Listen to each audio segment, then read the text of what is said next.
That is right, ladies and gentlemen. Welcome back to the Del Valley Sports Pod. As I was looking through my phone, figuring out which episode it was, and it's episode number 74, and I dub this the Fred Johnson episode of the Del Valley Sports Pod. I like because that. we might have to see him on Sunday. I hope we don't, but we might.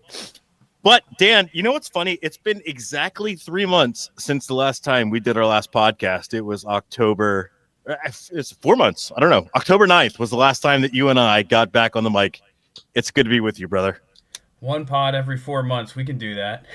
Yeah. I have to apologize. Call us Lizzo, Colin. Call What? us Lizzo. Call us Lizzo. Why? It's about damn time.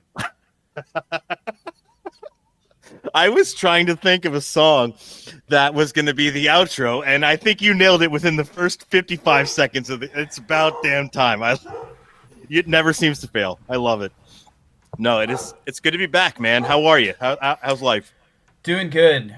First week back into the swing of things. I usually take like a couple weeks off from work and go to Delaware, see family, and just take some time off. So now it's back into the old hunky-dory, getting back into the routine, and this is life. This is life 95% of the year. So, we're all a little depressed in this household right now, but we're hanging in there. These are the toughest months of the year, in my opinion. Especially in Pittsburgh, and I know from experience that the sun never comes out there. 60 degrees today, Colin. 60. It hit 60 out there. Isn't that crazy? Now, it wasn't really that sunny. No, I'm sure it was full of clouds. Yeah, it was crazy. It was crazy. After the last month and a half that we've had, it was actually nice to have some warmth the last few days, which is good. Maybe not good for the home field advantage that the Eagles have on Sunday, because it's also going to be 50 degrees here. San Francisco's to feel right at home at the Link, because that's pretty much the temperature it's going to be out there. Where do we start? I mean, it's been 3 months. This Eagle season has been an absolute roller coaster, to put it lightly, right? Yeah, absolutely. Yeah. I do want to say before we get out of here, let's take a little. Before we get out of here, buddy, we just started. No, the ADHD. I got to put this out here before we end this pod. I do want a little Phillies talk, and it's going to be Eagles heavy today, but I want to make sure we don't scoot out here without a little Phillies talk. Are you talking about Max Kepler getting rid up for PEDs? There's a couple things. There's a lot of things. But we can stay on track for now. No, you know what? Let's do a Philly minute. Let's go. You want to go Phillies first? All right, Philly minute. Go. Come on. We got. I'll just rip what I got real quick in my head here, and then you can comment where you want to. Matt Strom gone. Apparently, in cancer in the locker room? Question mark. Didn't like to do field ground balls. Apparently. Question mark. I just wants to spend all his time trading cards, looking at cards, and not hanging out with the boys, going out to happy hour. Apparently, what's up with that, dude? What's up with that? That's typical 27-year-old, right? JT Realmuto still considering his options, trying to maybe get a good contract for the catchers following him in the next several years, and kind of setting the tone as he did with previous contracts. Maybe is he going to come back, or is he going to go play for the Pirates or some other organization? He's a pioneer. He's a trendsetter. He likes to pave the road. We have we got another new pitcher in that, don't we? Well, I guess we got a couple of new arms, but are they significant arms? We don't know yet. Pop, I think, is one of them. We got a couple new arms in the pen. Don't know if they're like meaningful acquisitions, or if they're like with the Strom deal was just to kind of get money off the team. So, And then yesterday, allegedly, we got a visit from a Mr. Bichette. No, we don't. We have interest and a confirmed Zoom meeting on Monday with Bo Bichette. Yeah, so take that for what you will. Take it with a grain of salt. He's getting on a Zoom meeting with the Phillies, Bo Bichette from Toronto previously. What I've read a lot of conflicting reports. I've read, it's pretty much guaranteed he's going to the Phillies. And then there's a lot of people here locally in Philadelphia that are super skeptical about it, which I get. I mean, like, he is one of the better players in the MLB. Why he would want to come here as a shortstop with Trey Turner already being anchored in shortstop, where does he play? I don't know. I would love to see him on the team. I don't care where he plays. It makes the roster better.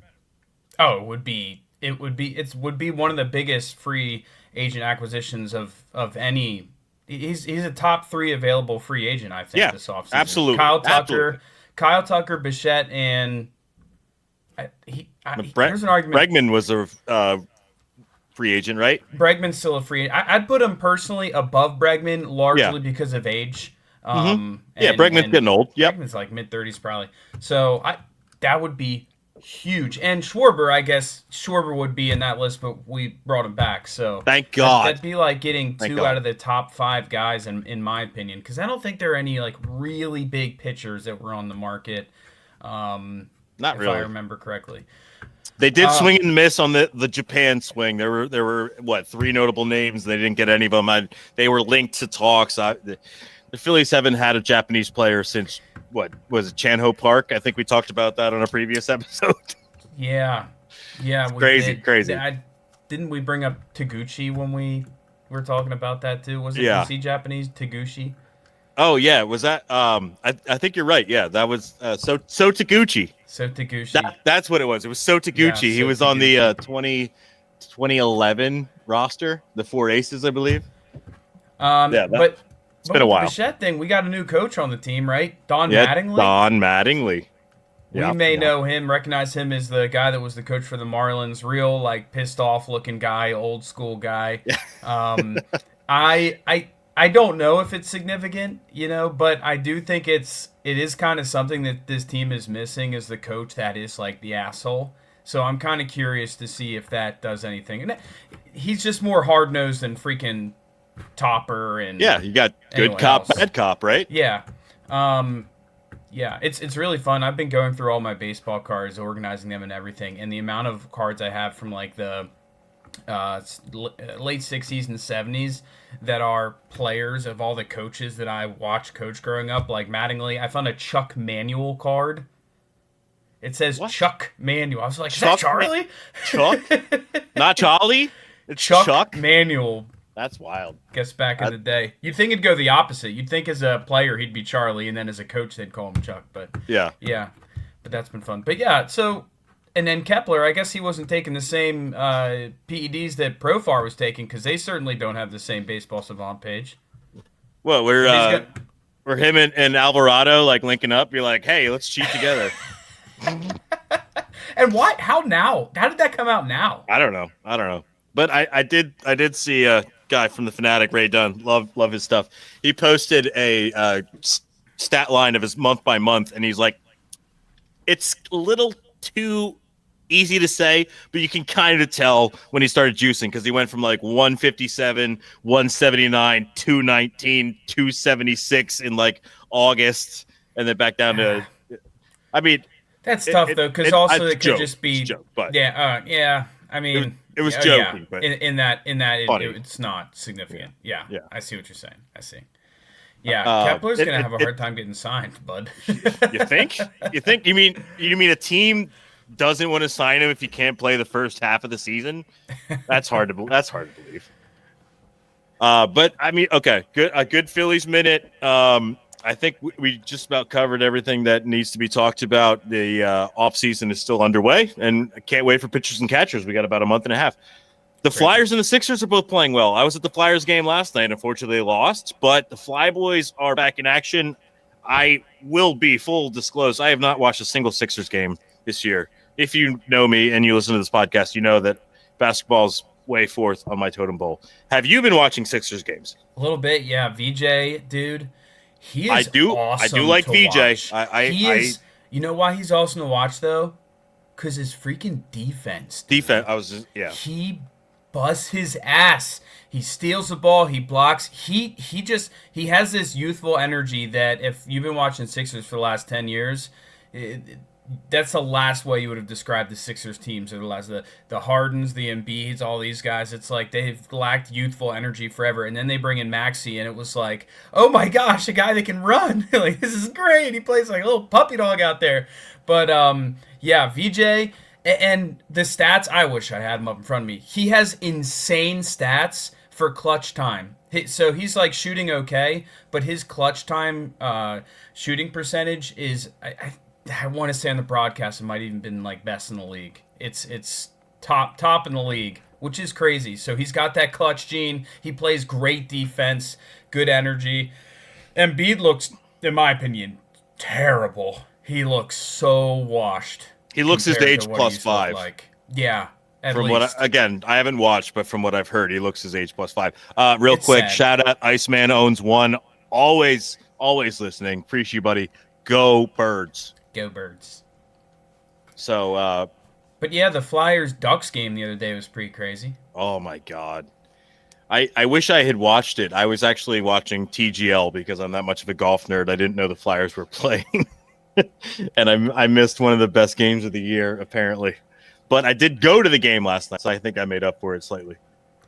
Yeah, first 3 goals of the game, there were 2 for Zegras and 1 for Cutter. I know, right? It felt like it was just going to be the Cutter versus Zegras game there. It pretty much was. And from what I heard, I mean, the crowd was just frenetic getting after Gauthier. And, you know, I listened to Jason's podcast yesterday on the way out of the game. And he's like, hockey players don't forget about those kind of things. He's like, you scorned them without ever playing a game for the team. Like, they're not going to forget. And neither do the fans, especially Flyers fans. I mean, they pay so close attention to everything. We're not good enough for you, asshole. That's what it is, right? Yeah, pretty much. Yeah. And it was just F you, Gauthier, the entire time, which, good. You know what? Frankly, he deserves it. If you want to decide you don't want to play in a city before you ever step foot there, then you deserve to be booed. Feels like the Star Wars scene a little bit when he's like, "You're the chosen one, Annie. You're the chosen one, Gutter. You're supposed to save us. I hate you." I don't know. Maybe it's Tocchet, maybe it's the roster, maybe it's Briere making moves, but the Flyers are in a really good spot right now. It's fun to finally have Flyers hockey worth watching and talking about because it's been pretty much since COVID since we've had that. Yeah, they're playing well, and they're getting pretty good goaltending and playing like decent defense. Darth Vladar and Dan Vladar. I mean, why is that mask not made yet, bro? I don't know. I don't not have a Darth Vader. I don't think he. It seemed. I mean, my guess is he doesn't want to embrace it. Like that was a nickname made up by fans, like not on his own choosing. You know, he's not going to embrace it if it wasn't like his thing. People just made it up. That's my guess. Dude, it would be so cool. It would be, and it would fit the color scheme, especially if they wore like the freaking black alternate black unis, bro. Come on, I mean, bro, come on. What are we talking about here, dude? Dude, you're so right. You're so right. Maybe he will. Maybe I don't know. At the end of the game, like if he wins, especially like overtime or in the shootout, he does some kind of like force choke thing, like and he's like, "I'm your father." Yeah, I mean, I'm just saying, he's who's your daddy? Too chill of a dude for this, but he could really do something here. See, but that's the thing about hockey players is like they don't make it about them. They don't. Yeah, I guess goalies sometimes do with their mask, but usually the mask is like related to something else. You know, not like their own nickname or their persona, give or take. Especially one that was given to him by proxy, not by himself. So that would be my guess. Yeah, I honestly think he is not a Star Wars guy. I mean, that also could very much be true. Yeah, but I mean, sometimes you just gotta do something for the boys. The boys would. Did you hear the whole story? I assume you did because you were listening to the podcast and such. Jason Martinez, but the whole story between about the Zegras phone celly thing. Oh yeah. It was like a 10-second conversation. Be like, hey, we're letting you go. See ya. And that was great. We took the glove off. Hey, talking on the phone. Nope, I'm done. Out. I'm done. I'm out. Dude, there's a lot of ill will. Because it was already going to be a little bit of a rivalry with just the whole Drysdale and Cutter situation, and then not even a year later, I think, maybe 6 months later, whatever it was, then the Zegras thing happens, and the Ducks were like, we don't believe in this guy, let's trade him off, is kind of the message that he seems to believe. Ducks Flyers rivalry. It's kind of hilarious. It's starting and 3,000 miles away, and you know, Trevor Zegras is apparently a New York kid, went out to Southern California, didn't love it, very much happy to be back in the Northeast where he's from, and just fits right in with this fan base. I mean, just absolutely lighting it up. I mean, leading the team in points and goals. Last time I checked, it's nice to have another superstar. Okay, superstars maybe a little bit bold, but another star in addition to Konechny and Tippett. Feels right. Yeah. Star feels right.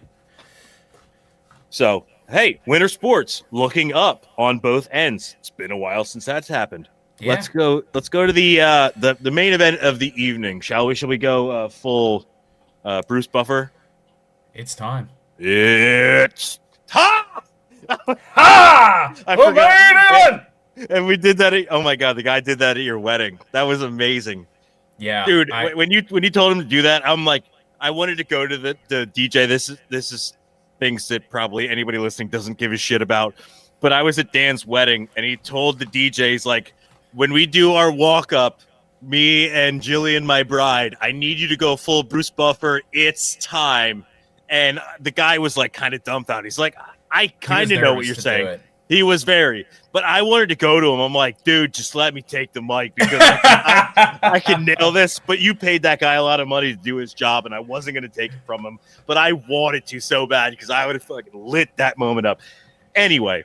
No, dude, I should have had him do even more. I should have him go, in the red corner, wearing a suit, from the Glasseter family, with 6 siblings, Mother Mary, Father Dan. Dude, that would have been amazing. I know. Dude, I just pray that someone asked me to do that one day for their wedding. You know, I'm just trying to channel that. Because I do it good, it's time. I mean, all you really have to do is see it once, but... Dan, I may get married one day, and I may have you do that at my wedding since you included me in yours. If you can't get the man himself, I'll be your second option. That's a little out of my price range, so I think I can do it with you. Yeah. Philly's own Bruce Buffer. True. Philly's own Delaware's own Dan Glasseter. Delaware Dan. Delaware Dan. All right. Eagles, Niners, 4:30 Sunday, Fox broadcast. We got Burkhardt and Brady. We got a 4.5-point Eagles favorite line. That blows my mind to a certain extent. Floor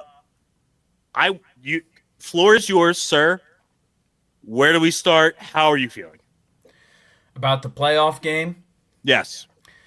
Let's start with the game, or do we want to even start last week with that debacle? I don't know that I really want to. I'm not opposed to a quick summation of the season, I guess, but I know we can get caught up in that and spend a lot of time there, which I don't really want to do that either. Last week, I don't think it's really worth talking about. They decided to rest the starters, and you got what you paid for. And it bit them in the ass. You know, yes and no. Yes, it sucks, but at the same time, I can understand that decision at the end of the day. Going into the game, I was in agreement. I'm like, yes, rest the starters is probably the prudent play. The Bears are going to win. But then the worst case scenario happens is the Bears lose, and then the Eagles are winning the game and then just choke it away late. Like, they don't run the ball for the last 18 minutes of the game, which is unreal. The week before, I was at the Buffalo game, which was fun, but the weather was shit. Yeah. That was like the most miserable. Every game being like that.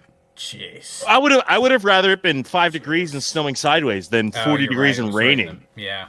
That was okay. But you just said worst case scenario. That's not true. The worst case scenario is that the starters started and then we get an injury and they still lose. A significant player. Okay, yeah. That's the worst case. That is the absolute worst case scenario by a long shot. There are levels of. Okay, so that is the worst case scenario. ACL and a they saw that as the worst case scenario, which I agree, because God forbid Tanner McKee, who WIP broadcasters, whatever the hell you want to call them, hosts, some of them were calling for him to be a starter, several weeks ago. More like RIP. All right, that was nice. That was good. Thank you. Yeah. I hope they feel as stupid as they should after watching that game. I was just waiting. Like I was waiting for Tanner McKee to go off for like 350 yards and 2 touchdowns, and then everybody on Monday be like, "Start Tanner McKee for the playoffs. Jalen Hurts is washed. You're listening to WIP, and we're talking about the opposite of what everybody else wants to hear." Yeah. And I didn't just get this job because my dad's Howard Eskin. And I try to dress like a freaking teeny pop. Don't get me started on that guy. I don't listen. I do listen to sports radio, but I do not listen to that station.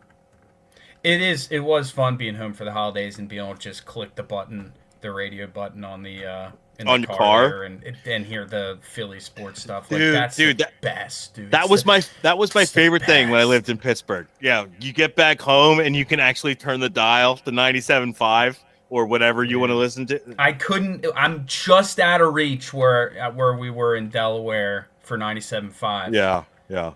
But yeah, it's the best, dude. Either way, regardless, it just warms your heart, even despite the host and everything. It's just cool. Okay, so let's bring it back on track here. Let's get back on the rails. Eagles Niners Sunday. Everybody that I've heard in this immediate area is feeling supremely confident and that there is very little chance that they win this game or lose this game. And that worries me because I'm in that boat as well. I think that they are going to win despite the ineffectiveness of the offense and the lapses that this team has shown for, halves and games on end. I still feel like they're going to win. And the Niners were one game away from getting the 1 seed if they had beaten the Seahawks 2 weeks ago. I know, weird. Why do we feel this way? Do you feel this way? I would feel supremely confident if our run game was anywhere close to what it was last year. Because we literally cannot rely on running the ball this year, that makes me a little more nervous. Now, if I have to pick a team, I think the Eagles match up really well at a lot of positions here. I think the defense is really good. I think Purdy is a little bit prone to throw interceptions and to have turnovers. And I'm looking at their receivers, the ones that are going to be healthy for this game. It doesn't look like Pearsall is doing very well. Yeah, I think Pearsall was out of practice, I think even including today. So, yeah, I doubt he's playing. So who does that give them at the receiver position? Juwan Jennings? Juwan Jennings. With a broken leg. Juwan Jennings. Kendrick Bourne. Juwan Jennings, he was the guy that got in the scrap with the Panthers guy, right? And he literally probably banged him on the sack and be like, this guy's an absolute turd. Like he's saying a bunch of stuff. Juwan got hit in the nuts. Yeah, because he was talking a bunch of BS to the Niners players and like somebody on the rate or it was even another team. He's like, I'm glad he got hit because I've seen the way he talks on the field. Like he deserves that. Yeah. So. Yeah, I mean, I don't really like that guy from what I've heard about him. So, yeah, whatever. But Juwan Jennings, Kendrick Bourne, and then company, Robinson, I think. So, like, our corners are so much better than their receivers. They got George Kittle and they got McCaffrey. So, I just feel like it puts a lot of pressure and emphasis on the linebackers and safeties in this game. Nakobe Dean going to have a day, if you ask me. Nakobe Dean is going to have to be all over the field. Zach Bond going to need to be all over the field because I think that's where they're going to go like 50% of the time, man. McCaffrey, either in the run or the pass game, like they're going to get really creative trying to get the ball in his hands. And George Kittle. Those are the weapons. I was going to say, yeah, Kittle's got to be their number one option. Him and Jennings. I think McCaffrey. Think McCaffrey, even in the pass game, I think straight wide receiver. But yes, I mean McCaffrey had over 2,000 yards combined scrimmage yards, right? Like receiving and rushing. For once, he's been healthy the whole year. Yeah, that has not been the case for a while. So I'm looking at the injury report here. Lane Johnson is still questionable. But Nakobe Dean, Jalen Carter, Dickerson, all of those were full participants today in practice. So everything's looking good. I mean, I know Lane Johnson, I've heard conflicting reports. Some people have said he's definitely going to start. I heard Brian Baldinger walk back a bunch of reports. He'd be like, I don't know about Lane. And then he's like, oh, yeah, he's going to play. And then he deleted tweets, whatever. So I think Lane Johnson's going to be a game time decision. Which means episode number 74, Mr. 74, Fred Johnson might show up on Sunday. He's played well. That might have been the biggest acquisition this year, Colin. I mean, they got Fred Johnson and Tank Bixby from the Jags. But was that like week 1 or right before week 1? It was before, they were like, yeah. Let's bring Fred Johnson back. Fred Johnson's played a ton of football for us. He has. And as far as backup tackles go, he might be the best backup right tackle in the league, Colin. Because anytime you watch a game and a backup tackle's in, it looks like they don't know what they're doing. It looks like they got some guy from the stands. Subway revolving door. It's a tough position to play. He's a turnstile. He's been great. He's been great. And frankly, the Niners, Bose is not playing on that team. They don't have a great pass rush. That is not a strong suit for that team. So their defense as a whole is their weakness. Their offense is what has carried them. I mean, they went on a run of like 7 wins in a row once Brock Purdy came back from injury, which propelled them to the possibility of getting the number 1 seed. Until they lost to the Seahawks 13-3 in an absolute ugly game. But their defense is decimated. I mean, do you know who they signed at linebacker this week alone? They signed 2 linebackers because the 4 or 5 that they had on the initial 53-man roster are all out. Is Fred Warner out? Yes, Fred Warner is out. He's officially out? I mean, I know he's been out, but I thought he tore his ACL. I don't think he came back. I think what I heard, if I'm remembering correctly, is that if San Francisco made a long playoff run, he might be able to make it back for the Super Bowl. It is like late in the playoffs. Yeah, yeah. I mean, that guy, dude, he can't fight the injury bug. Oh my God! Wait, did you see the whole thing about San Francisco? I gotta know these linebackers. Okay, go ahead. Is one of the linebackers the guy that we signed last year that didn't work out? No, but one of them is a former Eagle. Not Edwards. Edwards is on the Bears, I think, still. Yeah. Playing good football over there. Jeez. Did they pull D'Amico Ryans from the Texans head coach job to get him back on the field? No, they did not. You got to tell me. Kaiser White is one of them. Wow. Yeah, from 2023 when the defense went to absolute shite, as Pat McAfee would say. Yeah. And the other is Eric Kendricks. Eric Kendricks. Last with the Vikings, I think. Yeah. Well, he was on the Vikings forever. And was his brother, was it Kyle? No, Kyle Kendricks was a Phillies pitcher. Yeah. Who am I thinking of? Wasn't there a Kendricks that played on the Eagles? I think yes, but I can't think of it. Why don't? All right. Anyway, maybe you can look this up. But yeah, they signed 2 Michael Kendricks. Michael Kendricks, yes. Yeah, Michael Kendricks. Are they brothers? Linebacker for the Eagles. Are they? I'll be on that. You continue. All right. They signed Kaiser White. Kaiser White has not played football all year, and they signed him this week because that's how decimated their linebacker core is. They also have multiple defensive backs who are out. If there is a matchup to be had, it's kind of odd because it's strength versus strength, weakness versus weakness. The Philly Eagles offense against the Niners defense, it's the lesser of 2 for both sides. Eagles offense isn't good. Niners defense isn't good. But the Eagles defense, Niners offense, that's strength for strength. So we're going to see what prevails on Sunday. It could be, I don't know, it could be 10-7 or it could be 34-20.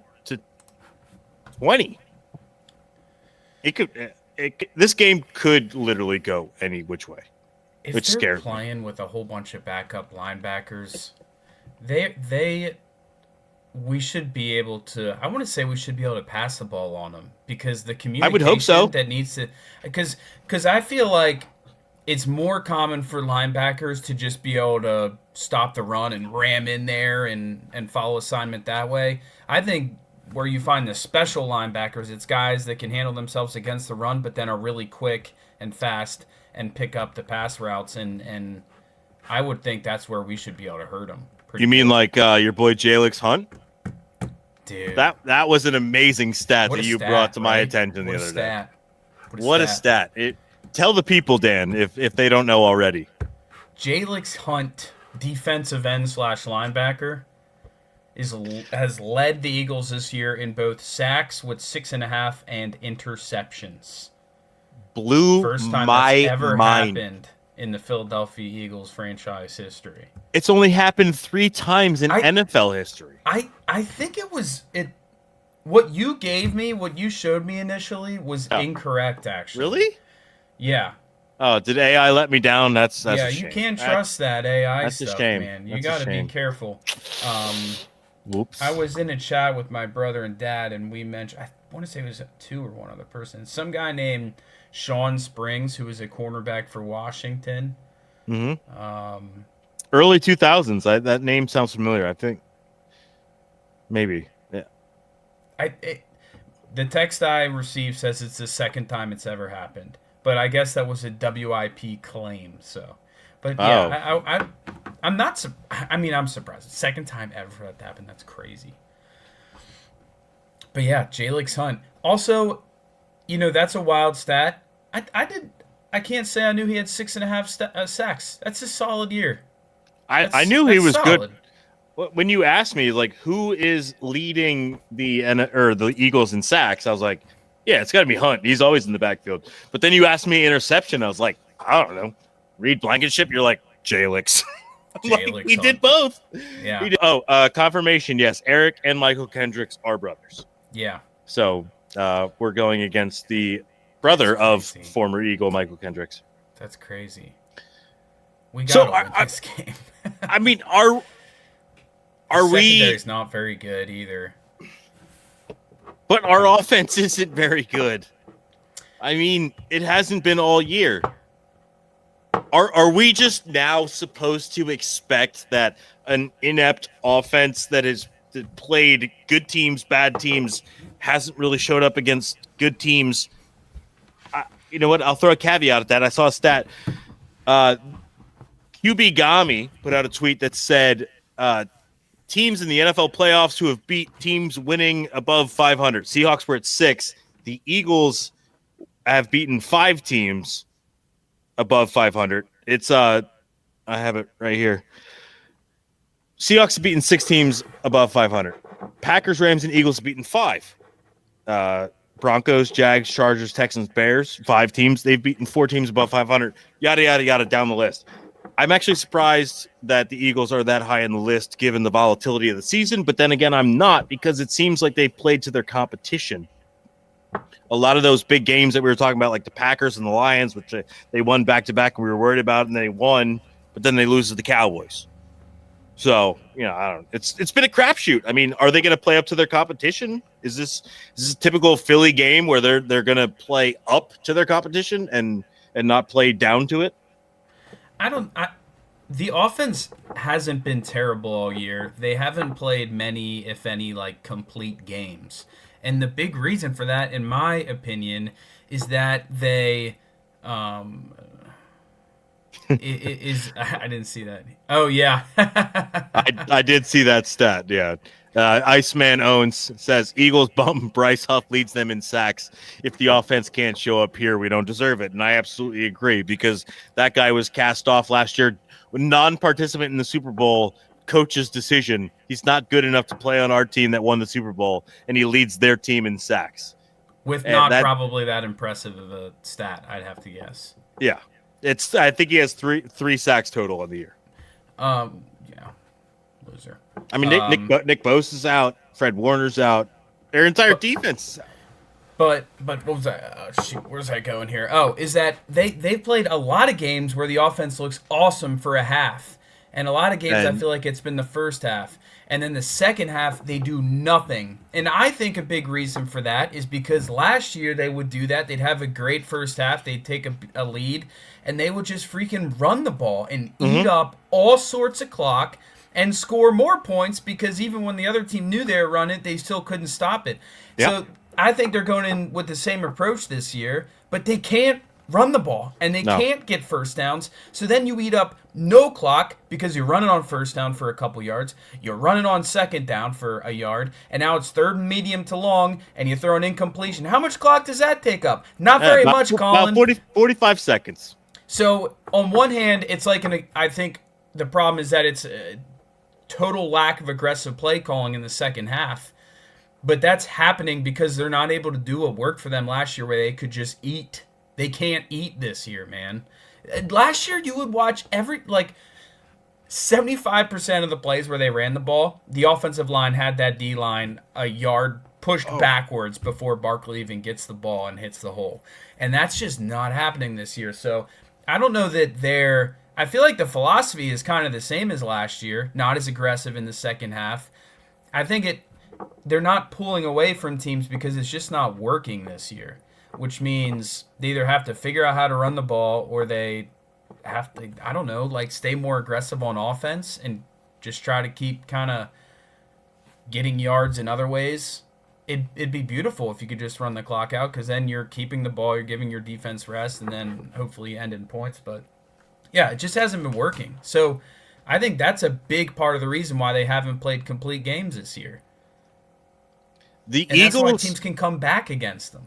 The Eagles are a snowplow truck with no salter on the back. They can make their headway and get the snow out of the way, but they can't salt their way out of the game. They can't finish it off. And you're exactly right. I mean, it is the offensive line. I think that is the number one story of this year, in that the offensive line, one, hasn't been able to stay healthy as they were last year. But they had pretty much the entire 5 starters all of last year. They let go of Mekhi Becton. Lane Johnson's been out. Cam Jurgens has been out. Landon Dickerson's been out. They've had no continuity, and they also have just been tired and injured. And that offensive line is the reason that Saquon Barkley ran for 2,000 yards last year. Right. They haven't had that. Saquon is, I mean, yes, he's probably still a little fatigued from last year, but he's getting hit in the backfield so often as opposed to last year. He wasn't getting contact until he's 3-4 yards downfield already, and then he makes people miss. I think that is the number one reason that they sat players last week, was to try and get the offensive line as healthy as possible, because that is the team goes as the O-line goes. Yeah. And, this team has been constructed with that principle for the last, 6 years with Howie Roseman. He's done a great job winning the trenches. And the D-line is absolutely awesome, even when we had question marks about the edge. I guess edge rusher, we're still not stellar, but Jordan Davis and Jalen Carter, both, when healthy, have been killers this year. I think for all intents and purposes, they've maximized their potential on the defensive side of the ball in the line. But the offensive line has just been beat up, man. And you're not – that's why the Chicago Bears were trash forever. They had Mitch Trubisky, they had all these quarterbacks, they wanted to be good, but the offensive line was just junk, and they couldn't protect their quarterback. They couldn't get any running game going. So I don't know. If Lane Johnson is at least 80% and can go the whole game, I think they win. My apprehension is if Lane Johnson gets hurt early or can't go, he gets a late scratch, that worries me. I think if Lane Johnson plays the whole game, the Eagles win. Lane Johnson gets injured early before half, they lose. I think it's as simple as that. I might be dumbing it down, but that's kind of where I stand on this. See, I don't want to belittle what Lane Johnson does, but I don't necessarily feel the same way. I don't know that Lane Johnson being in or out has a very significant impact on if I think they can win or not. Because largely because the Niners don't really have a great defensive line and pass rush. And when I know Lane Johnson certainly helps a ton with the run game, but I feel like the staple of Lane is obviously protecting the right side. And I feel pretty confident with Fred Johnson. I got to be honest with you. But obviously I would like it more if Lane Johnson could play. I'm bracing myself for this game a little bit because I really think that their rush is not super great, and I'm bracing myself. I think Hurts could have a really big game. I really think he can pass the ball in this team. I really do. And that was before I even knew about all these, backup linebackers that are probably going to be playing. But I really just don't think very highly of the 49ers secondary to begin with. And without Fred Warner, he's the engine, But I'm bracing myself for watching Jalen Hurts have 10 seconds in the pocket and just holding on to the ball the whole time. Yeah. That I'm really worried about because we see it all the time. Way too often. We've gone back and forth in this over the years because one week Hurts will look great. And another, he'll look like he has no idea what he's doing back there. And is it him? Is it the OC? Is it yada, yada, yada? I think at the end of the day, he's just not one of those guys that's like a Peyton Manning, like high IQ type guy. I think if his initial reads, and he kind of works through his reads a little bit slower and more indecisive.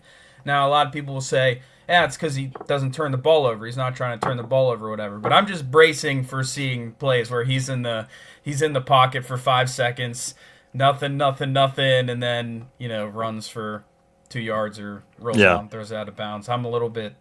I hope I don't see a lot of that, but I can see that happening. I think my worst fear is that the defense shuts the Niners down, holds them to like 13 points, and we can't score more than 10.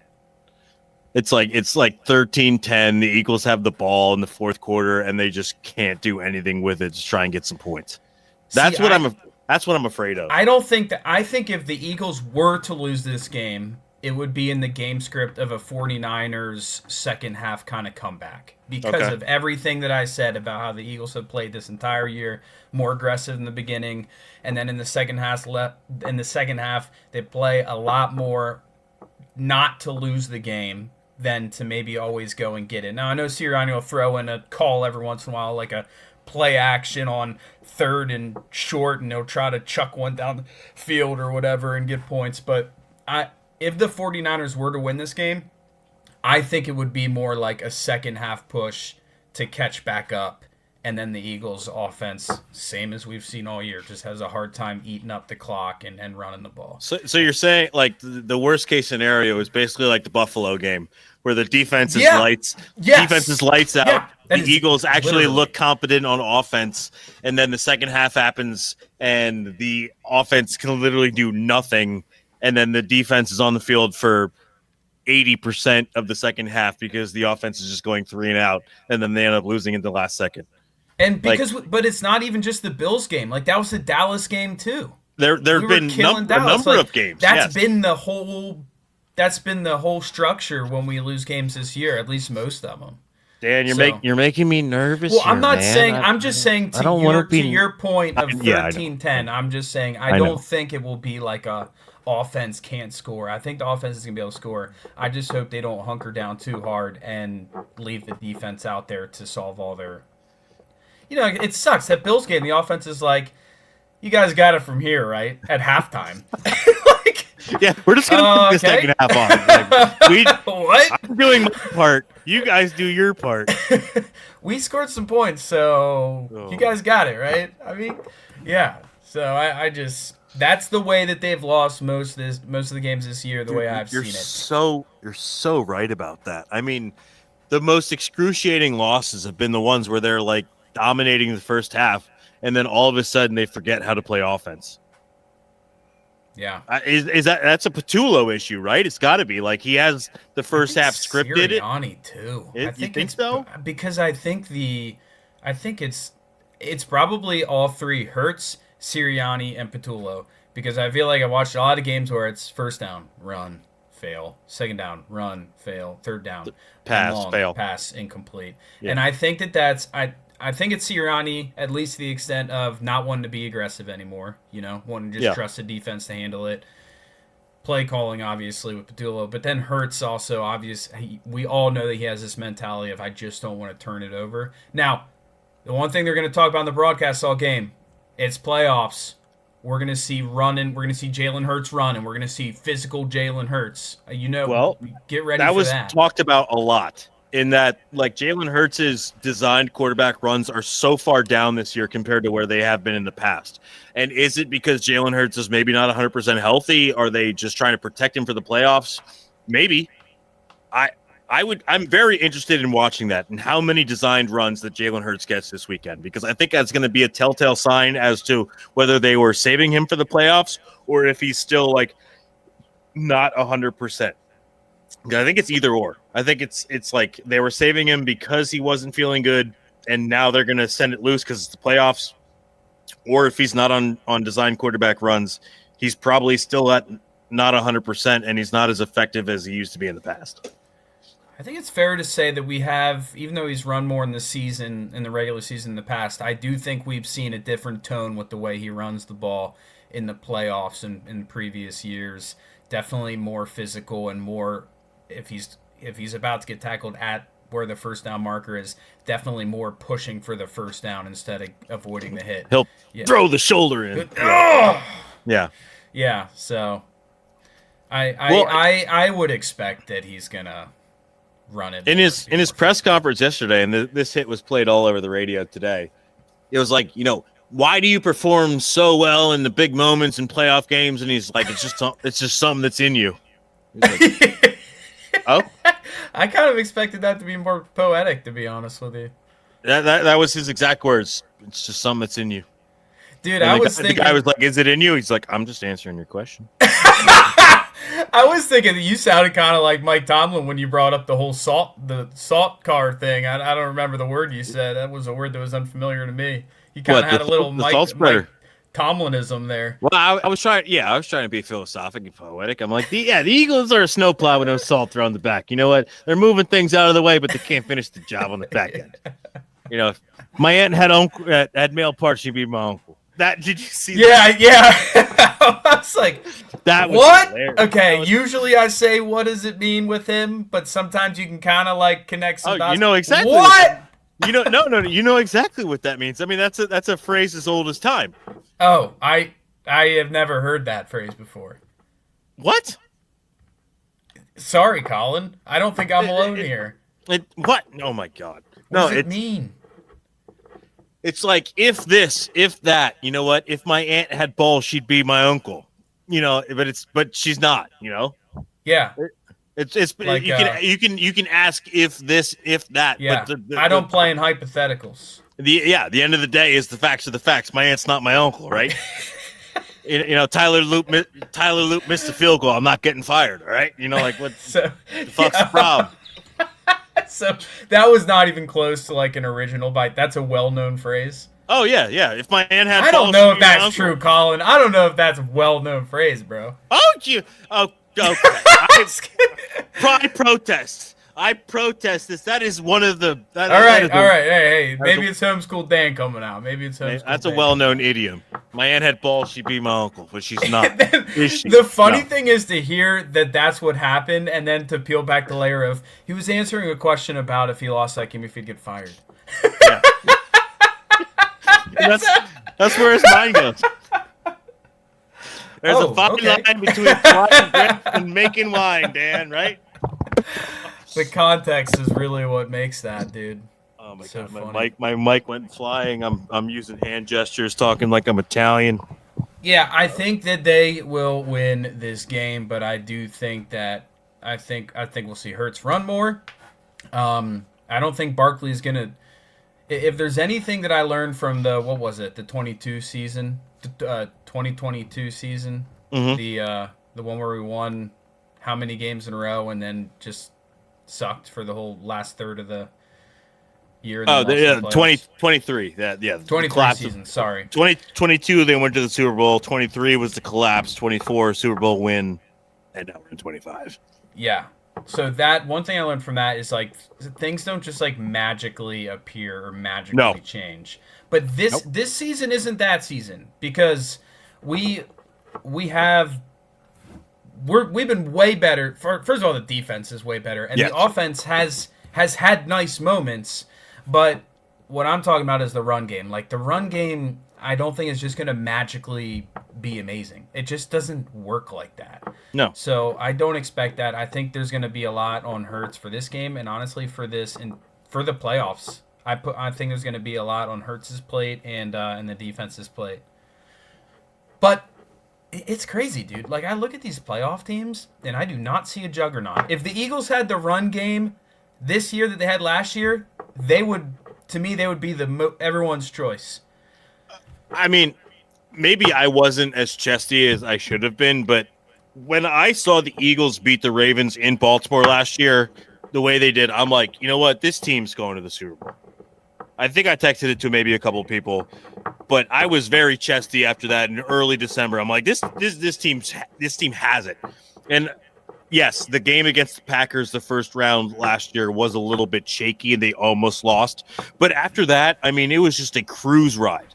They beat the Rams in the snow. Saquon smacking his helmet. An absolute BTA fest against the Commanders in the NFC Championship game. And then they're up 33-0 in the Super Bowl. I mean, that was a rocking chair ride. That's crazy. There is no semblance of comfortability about this team this year as opposed to last team last year. I could see them losing on Sunday. I will be very disappointed. I think they're going to win, but I could also see them losing. But on the same hand, I could also see them going to the NFC Championship game. I don't think they're getting to the Super Bowl. I'm going to put my foot down. I'm saying they're winning Sunday. They're losing the next round. They're not going to the NFC Championship game because they're either probably playing the Bears or the Rams. And I almost like going to Chicago better than playing the Rams because they've beaten the Rams twice in a row at home, and it's going to be tough to do it 3 times in a row. Rams have been playing some bad football lately compared to the. They did lose to the Falcons. But I just want to say, yeah, I don't think the Eagles this year are close to being the Eagles of last year in terms of talent and how much they're destroying teams.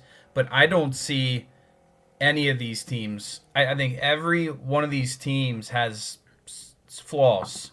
Dude, this is going to be a riveting NFL playoffs, like as a whole, because it's so wide open. There's no, like you said, like last year, the Eagles were kind of the favorite, even if the national media and perspective didn't want to see it. Like, I feel like the Eagles were clearing away the best team, and they separated themselves from the rest. I mean, even the Seahawks. Going into the Super Bowl, I remember you and everyone being like, I think the Eagles are going to kill the Chiefs. I remember you and everyone was like, I really think they're so much better. And it ended up being true. But you're right. I have vivid memories of that being a conversation. And Philly Sports Radio and callers were saying the same thing.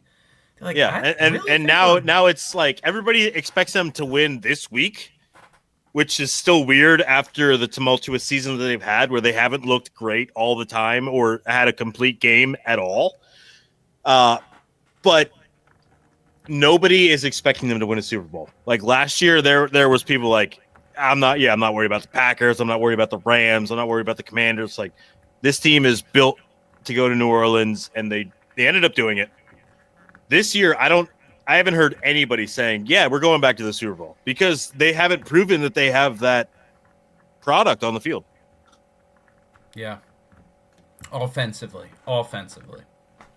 Yes, absolutely. The defense, that's the conundrum of this Eagles, is can the offense do enough to just outscore what the defense can let up?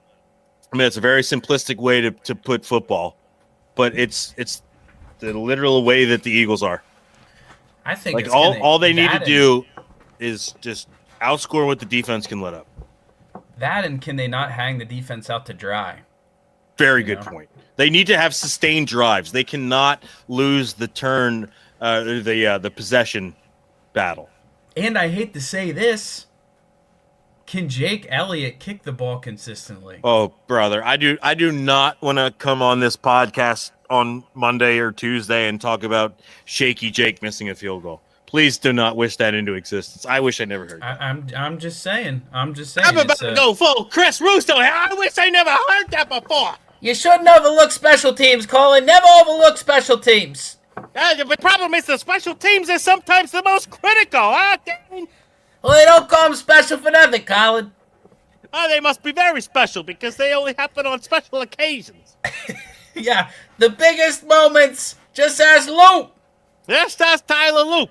If it went to the left or the right, Harbaugh got fired. If it went down the middle, Tomlin got fired. It was a wide radius, Colin. Oh, my God. That was crazy. Hey, are we going to be blessing our stadium? We going to be blessing the end zone? Oh, my God. You know what's super funny about that? So, as a turf major, Penn State, some of my fellow classmates went into sports turf. A guy I know very well, Tom Goyne, is the head superintendent of the Pittsburgh sports field at Acrisure Stadium. I almost called it Heinz Field. He's the one in the video with like the shovel thing, like walking behind the priest. I'm like, oh, it's Tom. What's he doing with this shovel thing? I had watched that video. I was like, what's this guy following around for? What's he got a shovel for? It's a sod cutter. I don't know what he was doing. I don't know what he was doing with it, but he was doing something. I mean, it's hilarious, dude. That's crazy. Oh my God. Yeah. I saw the video of him like it was all over everything, ESPN, like everywhere. And I'm like, I literally sat next to that guy in a turf class for 4 years. And now he's just following the priest around on the field. Too fun. That game brings me to a point, and I don't know how this is going to be handled by you, and we can probably close up here soon. Yeah. One thing that I have decided this year, Chris Collinsworth is not as bad as I once thought he was. I don't know if it's a combination of him getting better, me maturing, and not just listening to everyone else saying this guy sucks. And also, probably another factor is like the competition and the other people that you listen to. Can I guess what you're saying before you say it? Because I have a theory. You can say it, but I think I kind of already said what I was going to say. Yeah, is it because Romo is way worse at his job? Romo worked hard for 1 year, and then he got the contract, and he said,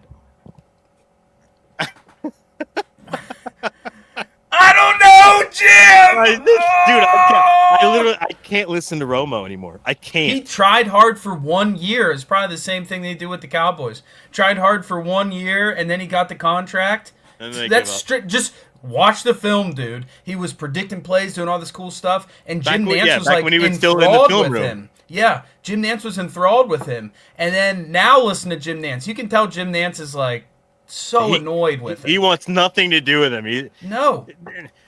Tony's like, I don't know, Jim. They might run it here. They might pass it. I really don't know. What do you think? But it's not even.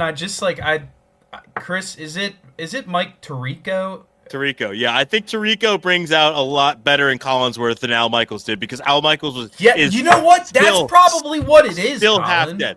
I mean, if you listen to the Amazon Prime broadcast, I mean, even the Eagles Super Bowl, I mean, it was widely talked about that Al Michaels was just kind of sullen on a broadcast.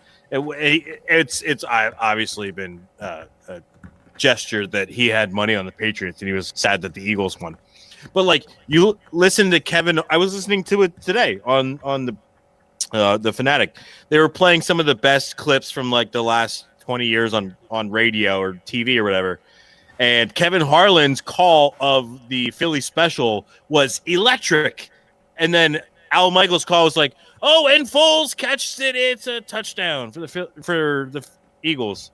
And I'm like, this is one of the greatest plays in Super Bowl history. And Al Michaels is just like dumbing it down to like it's another play in week 6. Yeah, Al Michaels he should have retired 8 years ago.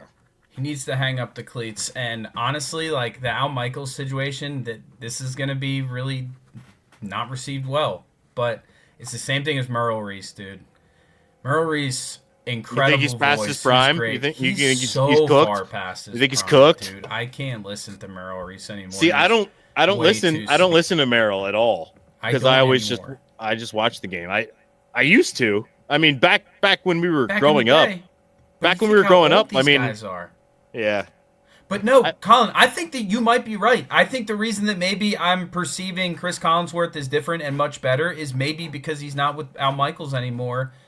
They were so entertaining, I thought, in that Steelers game. And they were more emotional than I'm used to them being. Like when the two big plays to Zay Flowers and then the Rodgers touchdown, there was a little bit of, oh! And I was like, okay, the boys are letting loose a little bit. Gus Johnson almost. And then the missed kick call. Yeah, not quite that much. Not quite that much. That's another. He caught it!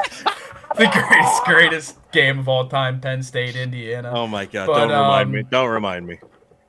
The replay where the one guy's watching, he's like, "Oh my God!" Don't remind me. He caught it. That was the greatest call. I watched that with my brother Pat. That was the greatest call. I know. You sent me the video on your TV, and I was like, "Don't remind me." Your season, they were. Oh, I know. But they almost beat the team that's going to win the national championship. and they missed it by an inch. It's okay. Nevertheless, let's get to Collinsworth and let's wrap this up. I just thought gotta go eat dinner. Yeah, I thought they were really good, and in that missed field goal at the end too, they're both kind of like yelling and stuff, and I was like, okay, the way to bring the energy, boys. The OGs bring it, and Tirico's just like a classic. Tirico is an all-time voice. Very good at what he does.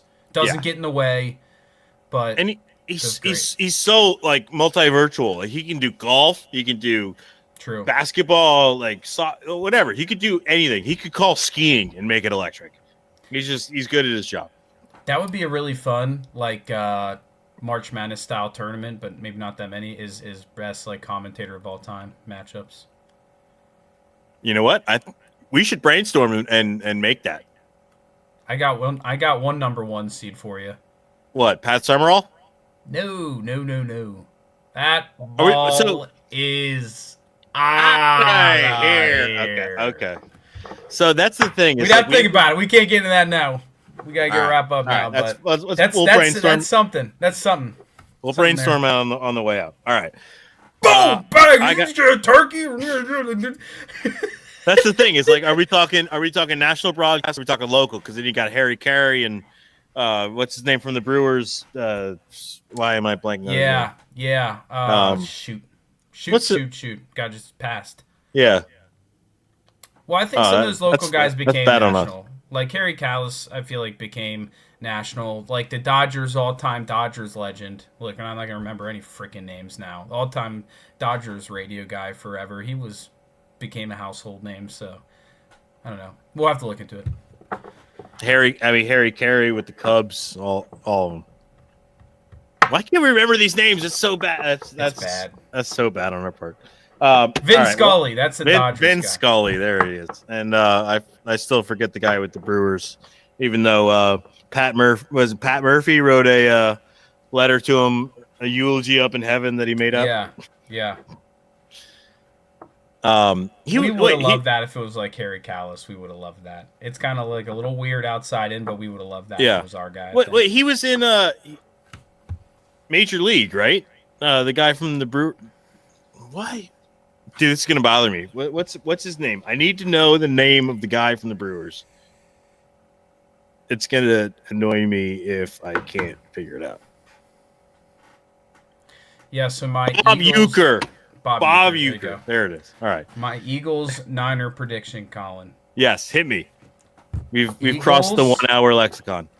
Eagles 31, Niners 17. You heard? 31-17. Wow.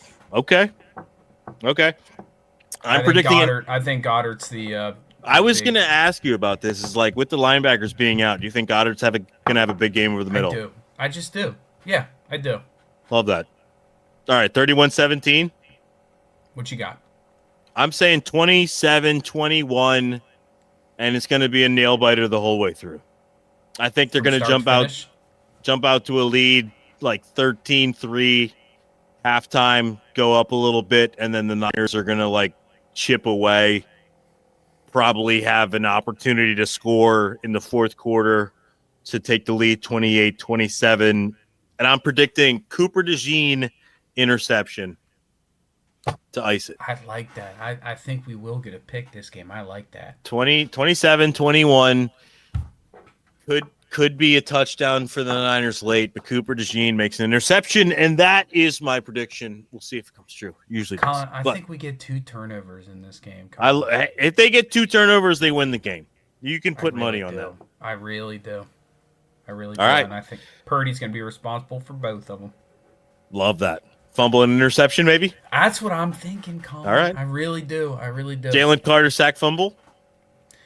I don't know. Jordan Davis has been the guy this year. He has been. He really has been. Moments. So I know he's not. He's an unlikely guy to do that kind of thing. But he blocked a field goal and took it back for a touchdown. Yeah, sure. I was thinking about that the other day. I was like, wait, was that this year? Homie can do anything. Yeah. Was that the Rams game? That was a Rams game, right? Sure was. Dude, he's great. Before we get out of here, I was watching that game on my phone when I was playing golf, and I'm like, walking down the fairway, and all of a sudden, like, my phone is blowing up, like, he's running it back for a touchdown. that was a great way to start hole 2. It was. Yeah. All right, Dan, cutting it off here. We've crossed the 1 hour Rubicon. We have crossed the valley of death. We've made it back after 3 months off. Episode 74 is concluded. Brother, it's been great talking to you. I'm sorry about the delay in trying to get back on here. Work's been very busy for me, but life's good, and it's been a pleasure, my friend. Always a pleasure, never a chore. Never a chore. All right. Love you, buddy. Let's go, Birds.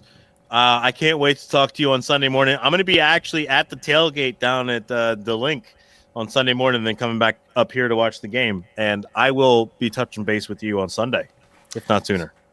That sounds good, buddy. Let's go All give right. ourselves a win. Let's keep this thing going. Actually, you know what? Before the playoffs start, I want your prediction. Super Bowl matchup, Super Bowl winner.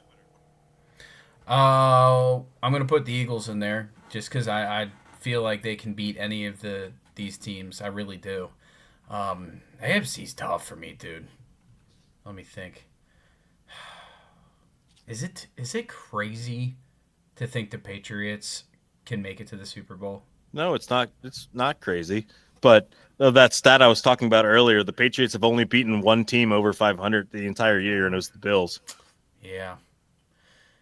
And who knows what's going to happen with freaking Diggs. Okay, I will go. Man, it's hard for me to pick a freaking AFC team. It feels like I'm not picking the Bills. I'm not doing it, dude. I'm so sick and tired of the Allen. Josh Allen's great. The rest of their team, not that great. Josh Allen's okay. He's great at times, and he also is kind of really terrible at times. Okay, yeah, that's fair. Yeah. How about that? How about the fumble against the Eagles? How about that? Yeah. Well, that was a borderline fumble. Let's be honest. Oh, shut your mouth, buddy! Clearly tucking it back in after a pump fake. I will come over there to you right now. Incomplete pass. Colin, back off. We got to get out of here. Okay. I'm gonna do it. I'm gonna say Eagles Patriots, even though I don't know that I believe it. Again? Why not? All right, fine. Who cares? I'm saying Broncos, Rams. Rams are winning it. That's my guess. Ooh. Yeah. I don't like that I'm saying that, but that's what I'm saying. So, all right. Sean Payton. Ugh. Yeah, Sean Payton, Sean McVay, the Sean Super Bowl. Oh, Sean Super Bowl. Yeah. That feels like a good script. Yeah. Sean versus Sean. Let's Sean shut it down here. Dan, it's been a pleasure. Shut it down. It's been a pleasure, Dan. Let's be in touch over the weekend, and then we will talk to you guys next week, right? Yes, sir. This has been episode number 74 of the Del Valley Sports Pass. Del Valley Sports Pod. Thank you for listening. Appreciate you, and go Birds. Go Birds.